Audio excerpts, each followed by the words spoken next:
ইরানের সর্বোচ্চ নেতা আয়াতুল্লাহ আলী খামেনি নিহত হয়েছেন।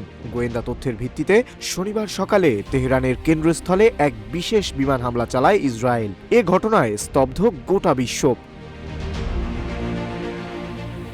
সচরাচর গভীর রাতে হামলা চালানো হলেও খামেনিকে লক্ষ্য করে এই অভিযানটি চালানো হয় শনিবার সকাল 9:40 মার্কিন ও ইসরায়েলি গোয়েন্দাদের কাছে তথ্য ছিল যে তেহরানের একটি কম্পাউন্ডে ইরানের শীর্ষ কর্মকর্তারা বৈঠকে বসবেন। দিনের আলোয় ইরান এমন হামলার কথা ভাবেনি, আর সেই সুযোগটি নেয় হামলাকারীরা।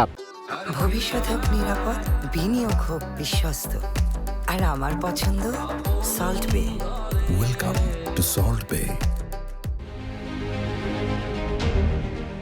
রিপোর্ট অনুযায়ী সিআইএর দেয়া গোয়েন্দা তথ্যের উপর ভিত্তি করে ইসরায়েল এই অভিযান পরিচালনা করে। গত কয়েক মাস ধরে খামেনির প্রাত্যহিক রুটিন এবং দেহরক্ষীদের গতিবিধি কঠোর নজরদারিতে রাখা হয়েছিল।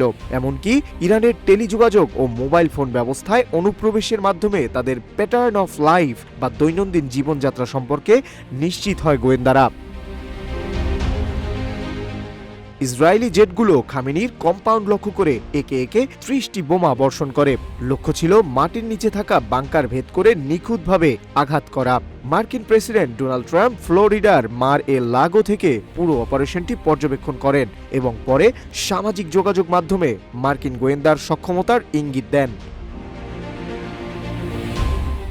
এই হামলায় খামেনি ছাড়াও নিহত হয়েছেন defence council secretary Ali Shamkhani, প্রতিরক্ষা মন্ত্রী ব্রিগেডিয়ার জেনারেল আজিজ নাজির জাদেহ এবং আইআরজিসি কমান্ডার জেনারেল মোহাম্মদ পাকপৌর। তবে প্রেসিডেন্ট মাসুদ পেজেশকিয়ান নিরাপদে আছেন বলে জানা গেছে।